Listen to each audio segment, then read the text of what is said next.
As we mentioned this morning, Simon kind of gave this the title Lots of Kings, which when you look at the passage, that is exactly what we have today. 2 Kings 15, 16, and then creeping into 17 as well. The reigns of 9 kings of Israel and Judah, not to mention the kings of other nations which crop up over the course of the narrative. I'm not sure if anyone attempted to read the passage through before you came. It's not the easiest to get to grips with it. So what do we do with that passage? So we're going to try and do a couple of things. Firstly, have a look to see what some of the structure in that might be, and have a think about what the writer might have been doing as they put together these 2 chapters, which are quite different each in their own way. And then secondly, go back over that and look at some of the things that we can learn and lessons that we can draw from that. Now, if you read them through, chapters 15 and 16 are on the surface really quite different. The other week, Pam's sister and niece were over from Canada, and we took them into London to see some of the sites, which at that point included the queue. And in the evening, we got back home, we were watching the news. There was a short video on that. Someone or the BBC had walked the 6.5 miles of the queue, videoing the walk, and then projected that in some 90 seconds. The whole thing was sped up and fast forward. And chapter 15 is a little bit like that. It's like a fast forward through 7 different kings. It covers a number of years, all really quite quickly. So if we feel like we're rushing through some of the stuff that's there, that seems to be almost intentional by the writer has designed it that way. So you have 5 kings of Israel bookended by 2 kings of Judah. So king of Judah, 5 kings of Israel, and then another king of Judah. And then after that, in the next chapter, you get an extended run at Ahaz, the king of Judah, and then a short summary at the start of chapter 17 of the reign of Hoshea, the king of Israel, who actually, of all the kings of Israel, Hoshea gets the best, or probably more accurately, the least worst summary of any king of Israel, but it's really too little too late by that stage. So when we start our passage in chapter 15, we start off with Azariah, the king of Judah, the only known leper king in antiquity. He only gets 7 verses in this chapter, 5 of which are linked to the sort of standard formula that you get with any of the kings of Judah or Israel. 2 kings normally calls him Azariah, although pretty much everywhere else in the Old Testament he's called Uzziah. Now, along with Jeroboam II up in the north in Israel, he was a strong king, ruled over a relatively robust, rebuilt kingdom, but nothing of that gets a mention here in this chapter. Chronicles gives him a whole chapter, but 2 Kings only gives him a handful of verses, which raises the question, why do we think that might be? And I wonder if simply the idea is that he, as the king of Judah, seems to be a kind of a stable, constant presence when compared to the chaos of Israel. So as you read through the chapter 15, 5 times you read in that chapter, in the somethingth year of Azariah, this Israelite king came to power. So it's almost like he's trying to say, the writer, okay, you've got all these 5 kings running through this chapter 15, and in the background to that, you do have some sense of stability, which comes through Azariah, the king of Judah. And in contrast to that sort of long reign of stability, what you've got in Israel is chaos and instability. And the northern kings are actually tend to be characterized by conspiracies. 4 times you have someone conspired against something else, someone rose up and murdered something else, and struck him down is a repeated comment through chapter 15. That's repeated there. Now, conspiracy and murder have been a part of the history of the kings up to this point. But now, rather than being the exception by which you move from one dynasty to another, conspiracy and murder and striking down, this is now the norm. This is how things normally transition from one person to the next. And alongside that, you have this period in Israel characterized by quite short reigns.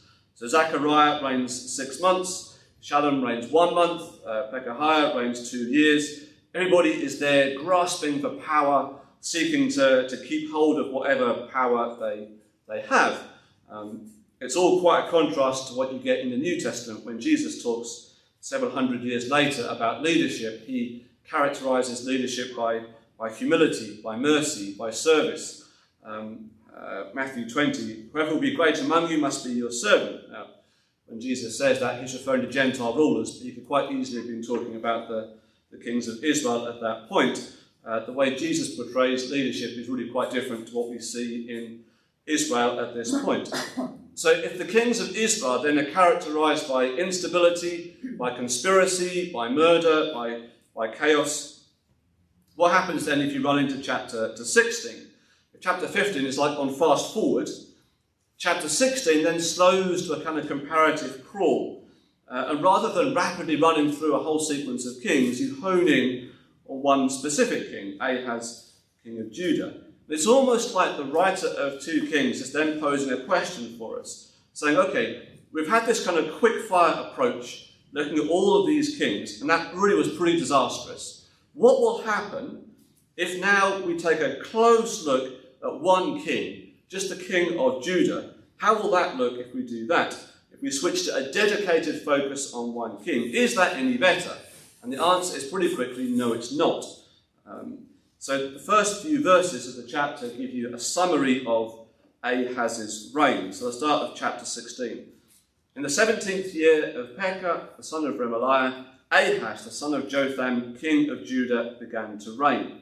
Ahaz was 20 years old when he began to reign, and he reigned 16 years in Jerusalem. And he did not do what was right in the eyes of the Lord his God, as his father David had done, but he walked in the way of the kings of Israel. He even burnt his son as an offering, according to the despicable practices of the nations whom the Lord drove out before the people of Israel. And he sacrificed and made offerings on the high places and on the hills and under every green tree. So if you run straight through in chapter 15, all these different kings, things don't look that good. And when you stop in chapter 16 to hone in on one particular king, things don't look that good either. Ahaz is a complete idolater. He's the only Judean king described as walking in the ways of the kings of Israel. And in some ways, one of the most interesting things about Ahaz is less what is said about him, and in some ways what isn't said about him. Certainly when you compare the reign of Ahaz to other records we have of Ahaz and other kings of Judah. So for example, a lot of this period is described in the book of Isaiah. Now, 2 Kings gives us next to no detail on the kind of political or foreign policy elements of his reign. You can pick some of that up from Chronicles, from Isaiah, from Assyrian writings of the time. Here in 2 Kings, you get nothing of that. What you do get is much stronger focus on the religious aspects of Ahaz's reign, and we'll come back to that a bit later on. The other thing that stands out in some ways when you compare Ahaz to other Judean kings, normally, when you get a king of Judah who is a bad king, you get some kind of caveat in there. So normally the writer of Kings will say something like, he was a bad king, but for the sake of David, God did not destroy the kingdom. Something like that. You get that in 1 Kings 15, 2 Kings 8, various examples of that where you get that idea. This is a bad king, he didn't do well, but because God made promises to David, God doesn't destroy the kingdom. Now, that is absent from this passage here. It's even worse when you consider that the last bad king for whom there was no caveat made was Ahaziah. Now, he's the guy that was killed by Jehu. Athaliah took over the kingdom, and the line of David was almost wiped out under him. So looking in some ways at what is absent from that passage, that doesn't give you a good precedent either. But then, if Ahaz is a king who is following the kings of Israel, and we know which way the kings of Israel are going, then really it's not surprising that Judah might be headed in the same direction. He is a complete idolater, sends his sons through the fire, and as we read through the chapter, you see various other issues going on. So chapters 15 and 16. 15 really taking a very quick run through various kings, and it's going badly. Then chapter 16, looking in focus, in detail, at one particular king, and things aren't any better there. So if that, in a sense, is a kind of broad brush picture of this whole section, how do these fit together? What can we then learn from that? Now, I want to suggest that there are a number of other kings who don't receive a specific section in the passage in the way that these these 7 kings, 7 or 8 kings do, but are kind of hovering in the background. And if we add to our list of a lot of kings of Israel and Judah, specifically mentioned here, if we expand that to maybe include some other kings who are also mentioned in the passage, then actually some other lessons start to emerge from that. Now, the first king I want to mention is God, the true king, the one who is in charge of all things, God himself. Now, part of the problem we can have when we read through passages like 2 Kings 15 and 16 is in some ways it can be quite hard to see what God is doing. God's sovereignty over all this can be quite hidden. Now, there are some hints here and there. What would help us really is something in black and white that we cannot miss. And the writer of 2 Kings has given us that right there in the middle of chapter 15. So after 2 Kings describes the conspiracy against Zechariah and his murder, we get this short comment, which the ESV even puts in brackets for us. This was the promise of the Lord that he gave to Jehu. Your sons shall sit on the throne of Israel to the 4th generation, and so it came to pass. Now this refers back to 2 Kings chapter 10. Jehu comes in, is used by God, kills both the king of Israel and of Judah. As a consequence, a 4-generation dynasty is promised to Jehu. And you run through 4 generations of the kings of Israel, and that is exactly what has happened.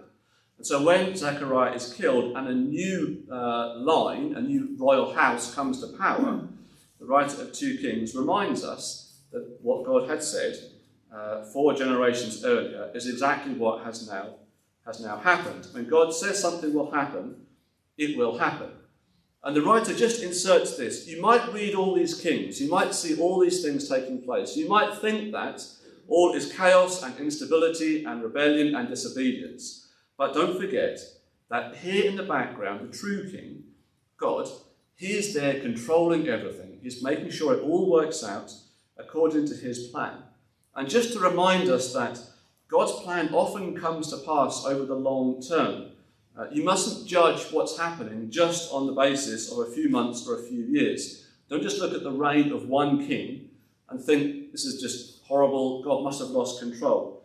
God is constantly there, is constantly in control, but you sometimes need patience and endurance if you want to see God at work. And that is the story in some ways of this section of 2 Kings. It might seem chaotic, it might seem as if all these people are ignoring God. You might wonder what God is doing, but just remember, years earlier, God had said there'll be 4 generations after 4 generations, it happens, and the writer just has this lovely phrase, and so it came to pass. God has said it, and so it came to pass. And it's always been that way in the world. Countries rise, countries fall, empires rise, empires fall. And we can never judge God's action over the course of a few years. We need to think in decades or in centuries. Sooner or later, God's plan always works itself out. Whatever happens, however things appear to be at this point in time, God always remains sovereign. And the plan that he has set out will come to pass. We just sometimes need patience and endurance if we want to see all that happen, which is the case in this situation here. So the first king, who is there kind of in amongst these lots of kings, is God himself. Now, the second king that sort of sits in the background isn't one specific king, it's the king of Assyria. I'm cheating a bit here, it's not the same king of Assyria all the way through the passage. There are various people who have the title king of Assyria, but they're always there sitting behind this passage in these chapters. And so when we think about lots of kings, we're not just thinking about the kings of Israel, the kings of Judah, the king, but also the kings of Assyria. And in fact, actually, when you read the passage through, relationship with the king of Assyria, in some ways, defines many of these kings rather than their relationship with God. So in chapter 15, you have the king Menahem, who tries to buy off Paul, who is named Tiglath-Pileser, the king of Assyria, pays him to protect the land. Chapter 15, verse 29, under Pekah, Assyria comes in. The king of Assyria conquers large parts of Israel. By the time we get to Hoshea, king of Israel, Hoshea is basically just left with the land, with the capital Samaria, the city, and the surrounding countryside. there's not a lot left.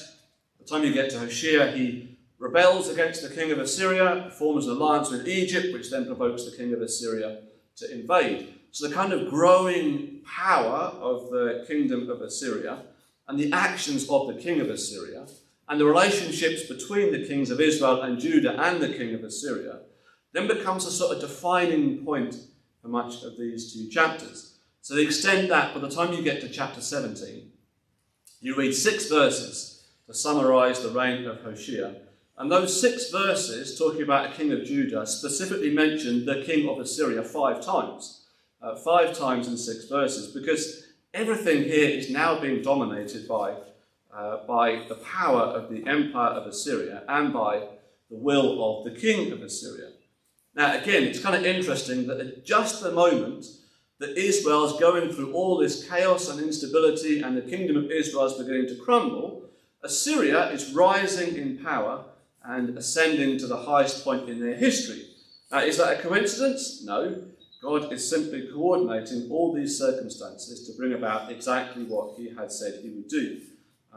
The writer doesn't specifically say that God is doing that, but we can see that from our perspective. Now, when you get to Ahaz, the writer slows down again, but still the relationship with the king of Assyria is what is starting to dominate proceedings. So, chapter 16 and verse 5. Then Rezin, king of Assyria, and Pekah, the son of Remaliah, king of Israel, came up to wage war on Jerusalem, and they besieged Ahaz, but could not conquer him. At that time, Rezin, the king of Assyria, recovered Elath for Syria, and drove the men of Judah from Elath, and the Edomites came to Elath, where they dwell to this day. So Ahaz sent messengers to Tiglath-Pileser, king of Assyria, saying, I am your servant and your son. Come up and rescue me from the hand of the king of Syria, and from the hand of the king of Israel, who are attacking me. Ahaz also took the silver and gold that was found in the house of the Lord, and in the treasures of the king's house, and sent a present to the king of Assyria. And the king of Assyria listened to him. The king of Assyria marched up against Damascus and took it, carrying its people captive to Kir, and he killed Rezin. So again, you see the amount of times the writer drops in that phrase, king of Assyria, over and over again. Now, Ahaz is ruling in Judah, and he has a problem. The kings of Assyria and Israel are gang up on him to attack him. That's what verse 5 is describing. They have some initial success in this campaign. They managed to capture Elath. Now, it doesn't specify it here in the passage, but Elath is quite a key strategic town. It was a port. It was at the convergence of 2 major land routes, and so losing that was quite a big thing. So the question now for Ahaz is, what do you do? The king of Assyria is there, he's there in the background, and now you've got 2 kings, the king of Syria and the king of Israel, and they're threatening. So what do you do in that situation? If you're Ahaz, what's your response? Do you pray and seek guidance from God and ask God to help you to discern the way forward? Do you seek help from Isaiah the prophet? Again, Isaiah chapter 7 gives us a fair bit of detail about what is happening in and around these events. So we know that Isaiah the prophet is there. So if you are Ahaz, king of Judah, do you go and seek help from Isaiah the prophet? No, you do neither of these things. You don't pray to God. You don't seek help from Isaiah. What you do is you write a letter to the king of Assyria and say to him this, I am your servant, come up and rescue me from the hand of the king of Syria and from the hand of king of Israel, who are attacking me. Assyria is going to be his saviour. Now that is a great decision in the short term and in the political sense. As we read in that passage, the king of Assyria arrives, he comes in, he conquers Damascus. Syria basically ceases to exist as a significant power in the region. So in political terms, it's a pretty good choice to make. But this is the king of Judah. This is the king of the nation, which is supposed to be God's people, seeking help not from the prophet Isaiah, not from God himself, but paying off a foreign king to come and save you. That is not a good move for someone who's supposed to be the king of Judah. For anyone who could think medium to long term, it's a pretty poor move as well.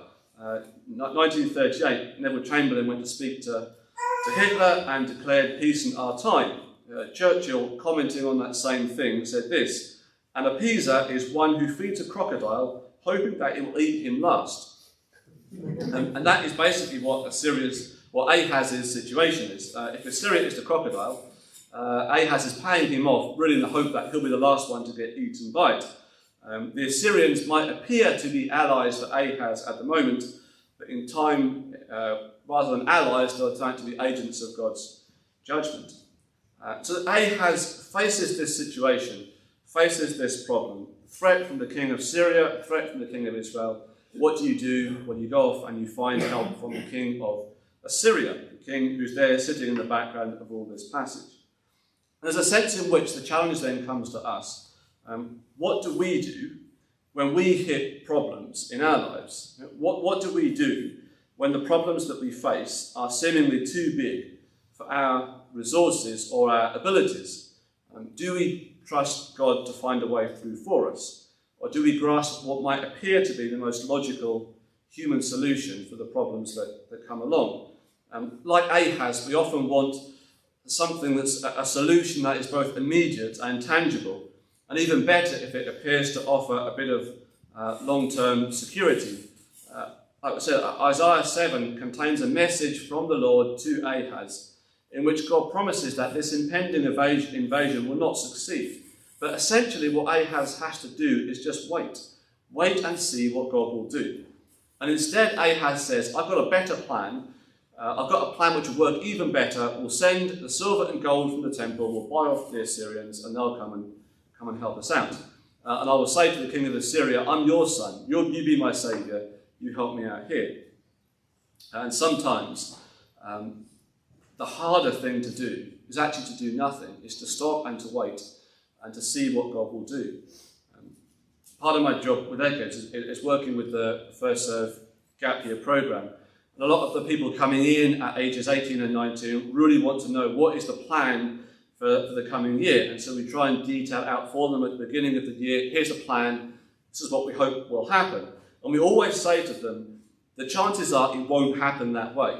Something will always go wrong. There'll always be something that's unexpected. We'll be trying to deal with some issue over the course of this coming year, and we try and warn them about that. And often one of the hardest conversations we have happens when things don't go according to plan, because they immediately come back to us and say, what are you going to do about it? And they want us to rush about doing lots of things to solve their problem.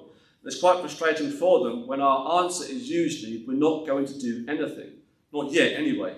What we're going to do is pray and wait and see how God guides us. We're going to wait for God to show us and make clear what he wants us to do.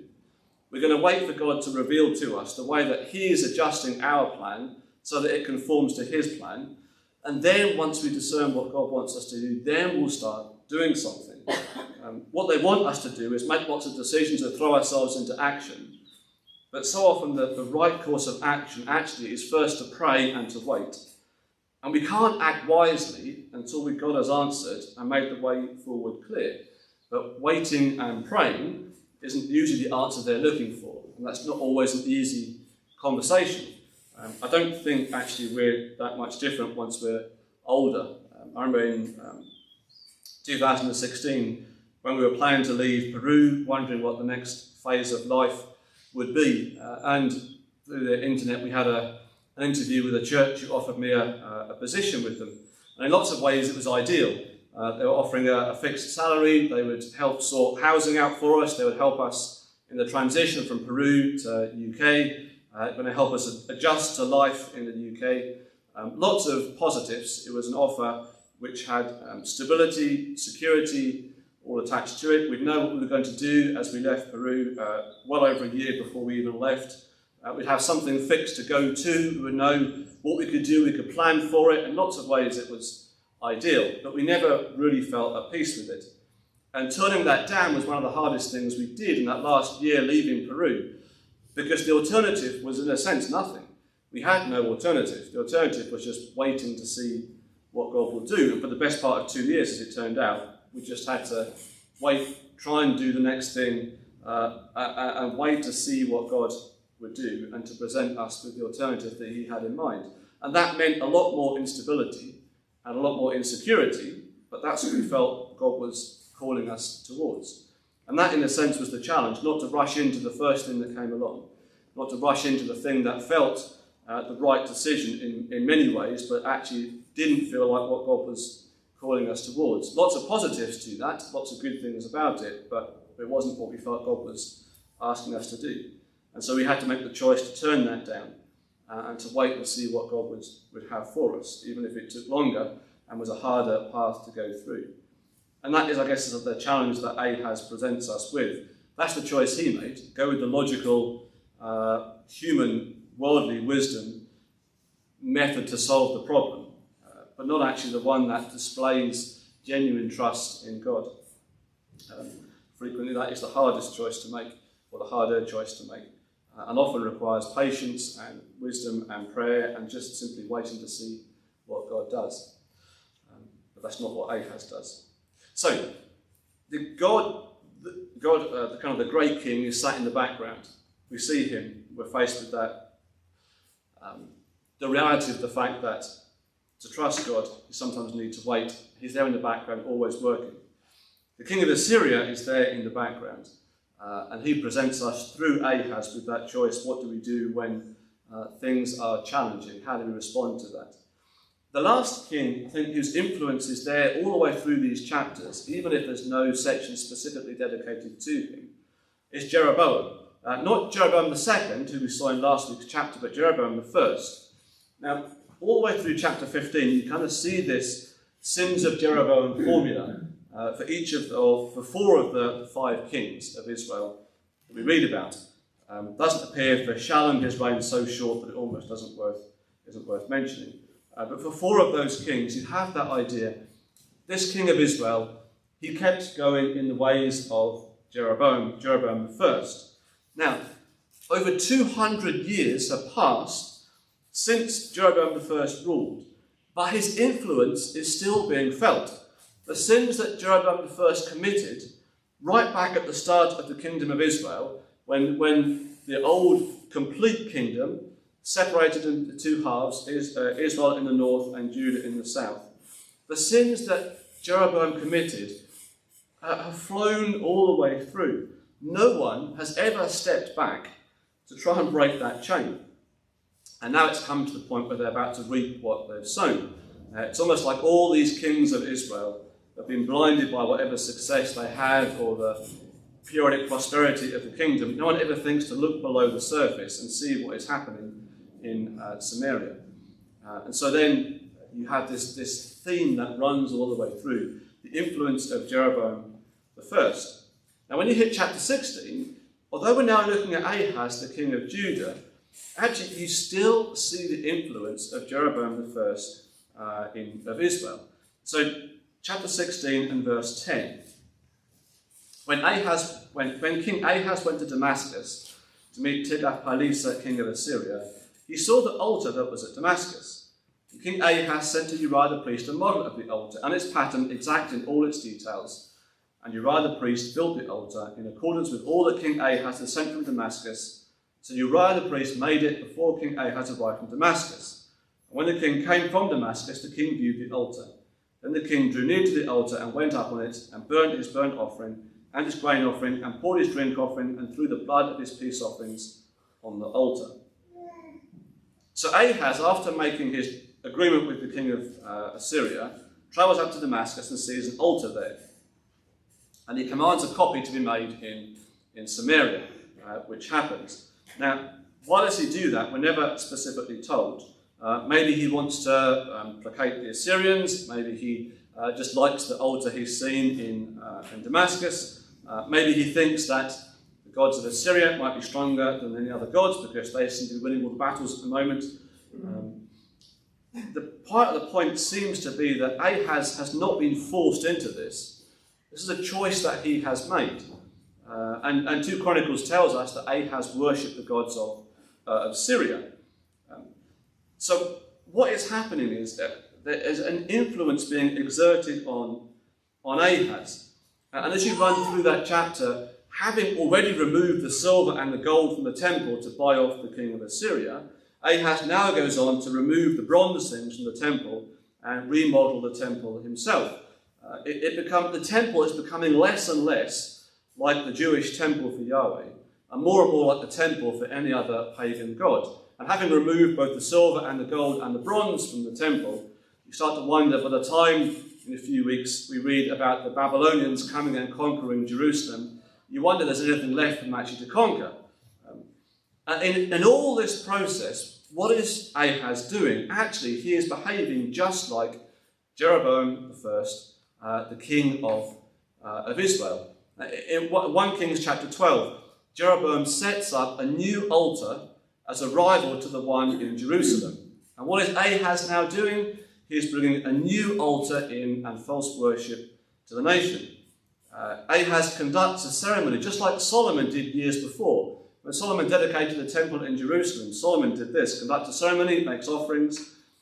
But when Ahaz does this, he's not echoing Solomon. He's bringing a new altar from a foreign country in. He is stimulating idolatry in the land. He is behaving just like Jeroboam I, the king of Israel. That just as Jeroboam I has served as the influence for a whole sequence of kings of Israel, now he also serves as the model for the king of Judah. And so Jeroboam I isn't one of the kings who gets a kind of block of verses like these other kings do, but he's another king in our lots of kings who sits in the background to all this passage, influencing everything that goes on. So how does that challenge us? I guess a couple of things occurred. Firstly, it does challenge us to watch out for who we allow to influence us. But maybe more pointedly, it also reminds us of the need we have to watch our own lives for the influence they have on others. Whether he intended it or not, Jeroboam I's influence has rippled through the years, the decades, the centuries, and is now still having an impact on the kings centuries later. Again, the New Testament picks up a little bit on that idea. Paul writes something similar in 1 Timothy 4.